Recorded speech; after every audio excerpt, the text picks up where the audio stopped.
English school आहे थोडगा येथे, तेथे त्या कार्यरत आहेत आणि आजच्या या आपल्या स्नेह मेळाव्याचं प्रास्ताविक करण्याची मी विनंती आपल्यास करतो आहे. सुप्रभात सर्वांना. सुप्रभात सर्वांना. शुभ दुपार. सर्वप्रथम आपले पूज्य गुरुजन वर्ग जे इथे जन्मलेला इथे उपस्थित आहेत त्यांचे मी मनापासून कोटी कोटी धन्यवाद व्यक्त करते. कारण त्यांना अगदी आपण 29 वर्षानंतर पाहतोय आणि जीवनामध्ये सर्वात मोठी भेट कोणती असेल तर ती असते वेळ. आणि ही मोलाची वेळ, हे मोलाच्या क्षणी त्यांनी आपण बोलवला आणि त्याचा मान राखून सगळे गुरुजन वर्ग इथे जमले, त्यांचे मी खूप खूप आभार प्रकट करते. आणि त्यानंतर मी बोलू इच्छिते, आपण जवळपास 1 वर्षापूर्वी ही जी संकल्पना गेट टुगेदर म्हणजे स्नेह मेळावा ती आयोजित केला होता. तर त्यावेळेस आपण बरेचसे उत्सुक होतो आणि मग काही कारणास्तव आपण ते करू शकलो नाही. ही खरंच संकल्पना एवढी गोड आणि एवढी अविस्मरणीय आहे की ते शब्दात सांगता येत नाही. कारण जसं शिवाजीनं तत्पूर्वी सांगितलं की त्याची सुरुवात अगदी ऋषभकडनं झाली होती. ती त्याची संकल्पना होती की आपण काय करूया की असं स्नेह मेळावा ठेवूया आणि जेणेकरून ज्या शालेय जीवनात आपण जगलो, ज्या घडामोडी आपण केलो, ज्याला म्हणू आपण की ज्या खोड्या आपण केलो आणि त्या खोड्यामधून जे आपण वर पोहोचलो आणि त्या वयाच्या उत्तरार्धात आलो, यावेळेस सर्वांना एकत्र आणणं आणि एकत्र जमणं आणि प्रत्येक क्षण परत जगणं. जरी एक क्षण आज परत जगू शकत नाही तरी पण एकमेकांच्या समोर आहोत, ही खूप मोठी गोष्ट आहे. आणि खरंच ह्याचं श्रेय आधी आपण त्याला देऊया. तर मी त्यासाठी सर्वांना जोरदार टाळ्या देऊन त्याचं स्वागत करेन अशी विनंती करते. त्याच्यानंतर या कार्यक्रमाला पूर्ण एक्झिक्युशन देण्यासाठी, पार पाडण्यासाठी शिवाजी गायकवाड आणि प्रल्हाद मोरे हा आपला मॉनिटर होता आणि त्यांनी मॉनिटरशिप खूप चांगल्या पद्धतीने राबवली. त्यासाठी त्या दोघांचं पण तुम्ही स्वागत करावं अशी मनातून इच्छा प्रकट करते. कारण त्या दोघांनी, मला सर्वांना सांगू इच्छिते, त्या दोघांनी प्रत्यक्ष घरी जाऊन सगळ्यांचे नंबर घेऊन प्रत्यक्षतः त्यांना कॉल करून आदरानं निमंत्रित केले. आणि त्यामुळं थोडेच का होईना, जेवढे का होईना, सुदैवी ज्याला म्हणू, जे सुदैवी खरंच आहेत म्हणू आपण, की त्यांनी त्या शब्दाला मान देऊन तुमच्या जीवनातला वेळ काढून इथं आलात. कारण आपल्या जीवनामध्ये भरपूर काही भागदौड आहे किंवा आपण भरपूर काही ज्या मटेरियलिस्टिक लाईफच्या भागात पळतो नाही का. आपल्याला घरची कामं आहेत, आपल्याला संसार आहे, मुलं बाळ आहेत, सर्व काही आहे. आणि त्यामध्ये जगताना आपल्या स्वतः पण कुठं जगतो याची कुठंच कोणाला भान नसते. आपण स्वतःला विसरतो. आपण सगळेच पळतो, पण का पळतो आपल्याला हेच माहित नाहीये. हे करायचंय, ते करायचंय, हे अकम्प्लिश करायचंय, ते अकम्प्लिश करायचंय, पण नेमकं ते अकम्प्लिश करून जायचंय कुठं हे कोणालाच माहित नाहीये. तर तुम्हाला सांगते, जे क्षण आपण जगतो ते क्षण जगणं म्हणजे काहीतरी मिळवणं असतं. कारण पैसा कमवणं, घर बांधणं, प्रॉपर्टी कमवणं ती मिळकत नसते. आपण जगताना जे एकमेकांमध्ये 4 मोलाचे शब्द, 4 क्षण जे जगून घेतो, एकमेकांना जे आधार देतो, ज्याला म्हणतो आपण मानसिक आधार, जिथं त्या गोष्टींची जेवढी गरज असते तिथं पैसा ही गोष्ट पूर्ण करू शकत नाही. ही गोष्ट नेहमी लक्षात घ्या. तर आज जे आपण क्षण करतो ते कधीच जगणार नाही, हे लक्षात घ्या. कारण जेव्हा आपण 1997 ला बाहेर पडलो, नीतिनिकेतन विद्यालय या मातीतून उत्तीर्ण होऊन, खरंच ही माती खूपच आपण म्हणूया की पवित्र आहे. आणि या मातीत खरंच असं एवढं बळ आहे जेणेकरून आपण जिथं कुठं आहात स्वावलंबी आहात आणि आपल्या जीवनाचा संघर्ष आपण चांगल्या रीतीनं पेलतोय. हे सगळीच खरंच मनाला खूप त्याची अभिलाषा वाटते, खूप सुकून वाटतं त्या गोष्टीचं की बाबा कुठे का असणार त्यांनी तडजोड केली आणि आपल्या जीवनाला त्यांनी कुठेतरी एक परिपूर्णता दिलेली आहे. भगिनी असो, बंधू असो, सगळ्यांनीच त्या गोष्टीला पूर्णतः. तर खूप खूप गर्व वाटतं सर, म्हणायला असं सांगते, गुरुजनांना सांगायला असं खूप वाटतंय मनातून की खरंच आम्ही खूप गर्व अनुभवतो की आम्ही नीतिनिकेतन विद्यालय या शाळेचे विद्यार्थी आहोत. त्या गोष्टीचा खरंच खूप अभिमान वाटतो. कारण कोणी का असे ना चांगल्या पदावर आहे, कसे का असे ना, पण खरंच आपण जे घडलो, आपल्या शिक्षकांनी जे आपल्याला संस्कार दिले त्यांनी जे शिक्षण आपल्याला दिले ते शिक्षण आपण आपल्या मुलांना देऊ एवढे आपण कॅपेबल नाही आहोत. जरी आपण पैसा पुरवत असलो, जरी आपण लक्झरी पुरवत असलो, तरी मला म्हणायचं जे शिक्षण आपण घेतलो, ज्या मोरल व्हॅल्यूज आपण घेतलो, त्या खरंच एक बारीक बारीक गोष्टी जेवढे आपण शिकायला पाहिजे होत्या, त्याचे भावी आयुष्यात आपल्याला उपयोगी पडतील असं वाटलं होतं, ते खरंच आपल्याला भेटलेले आहे. ते क्रीडा असू द्या, काहीही असू द्या, त्या सगळ्याच गोष्टीचं आणि ते एक चांगली अपब्रिंगिंग जरी आपण म्हणू तर ती सगळीच आपल्याला या मातीतून भेटलेली आहे. त्यामुळे खरंच आपण त्याचे खूप खूप आभारी आहोत, खूप खूप आभारी. जेणेकरून तो आभार किंवा ती कृतज्ञता आपण शब्दात व्यक्त करू शकत नाही, 100% करू शकत नाही. तर जेव्हा हा क्षण येणार होता, खरंच ह्या क्षणाची एवढी आतुरतेनं वाट पाहत होतो सगळेच अगदी, की खरंच हा दिवस उजाडेल का, हे खरंच मोठा प्रश्न होता मनात, की हा हे खरंच म्हणजे आपण जेवढ्या धडाडीनं विचार करतोय की आपण हे करूयात, पण खरंच हे संपन्न होईल का.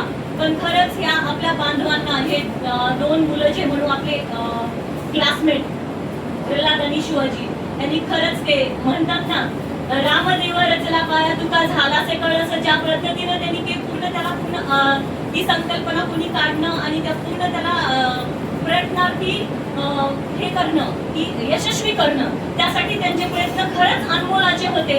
ते आपण खरंच विसरू शकत नाही आणि त्यामुळेच आपण इथं जमू शकलो.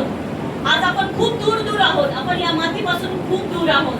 कोणी मुंबईला असेल, कोणी पुण्याला असेल, पण जी आत्मीयता आपल्याला आपल्या मातीशी असते, आपल्या गावाशी असते, त्या शाळेची असते जिथं आपण 1ली ते 10वी पर्यंत शिकलो, ती आत्मीयता आपल्याला कोणत्याच दुसऱ्या क्षेत्रासाठी किंवा दुसऱ्या अशा कोणत्याही कॉलेजचं लाईफ म्हणा या कुठेही म्हणा, पण ती आत्मीयता नसते आपल्याला. कारण हा एक मोठा कालावधी आपण एकत्र जगलेला असतो.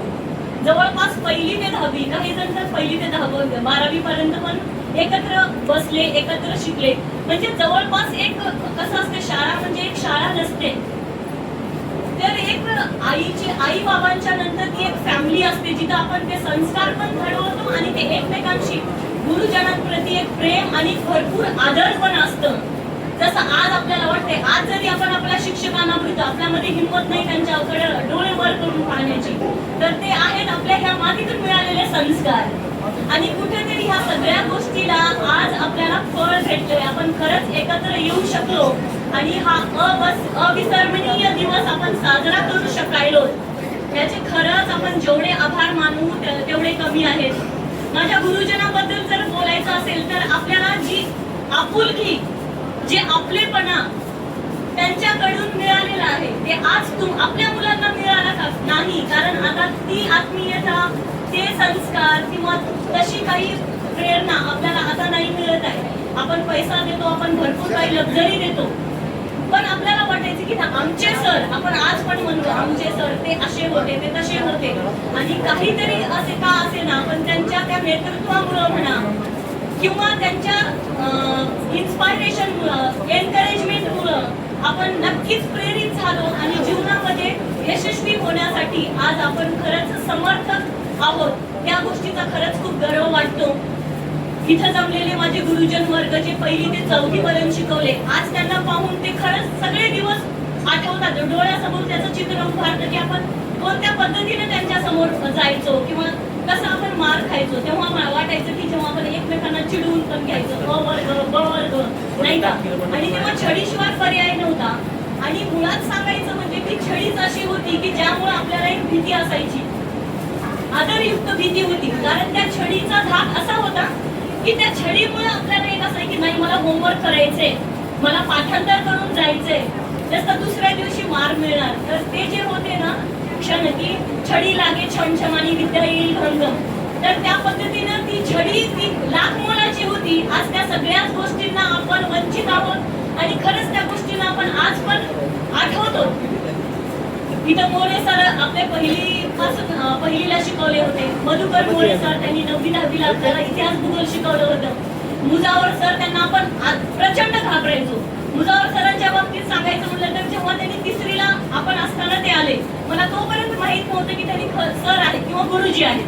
मला तेव्हा कळलं की माझे काका काय आहेत, की ते गुरुजी आहेत आणि ते आपल्याला शिकवतात.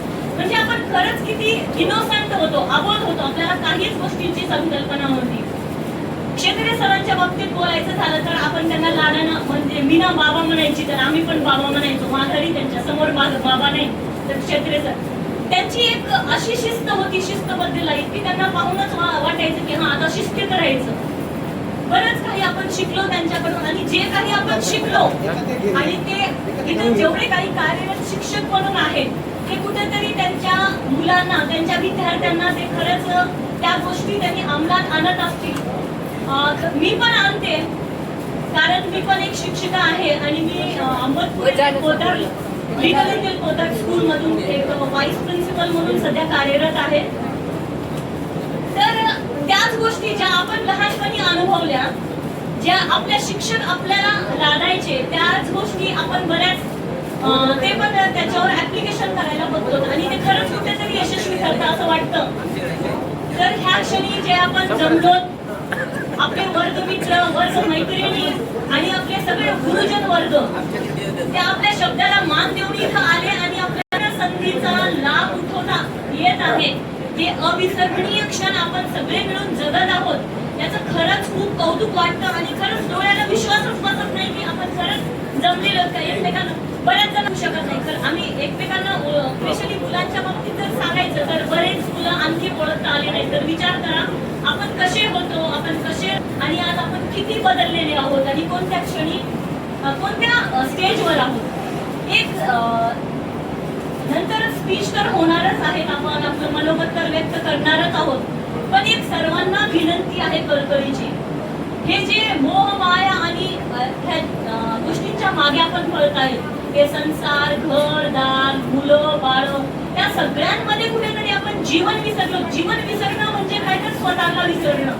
कुठेतरी आपण आपल्या हेल्थला इग्नोर करणं, स्वतःचं जीवन आहे ह्या गोष्टीला विसरणं. तर ह्या सगळ्या गोष्टी मटेरियलिस्टिक आहेत, भौतिक आहेत आणि त्या कधीतरी सुटणार आहेत आणि त्या कधी कोणत्या क्षणी सुटतील हे कोणालाच माहिती नाही. कारण आपण जीवनात आपण जन्म कधी घेतो आणि आपण जाणार कधी जग सोडून हे कधीच निश्चित नसतं, लक्षात घ्या.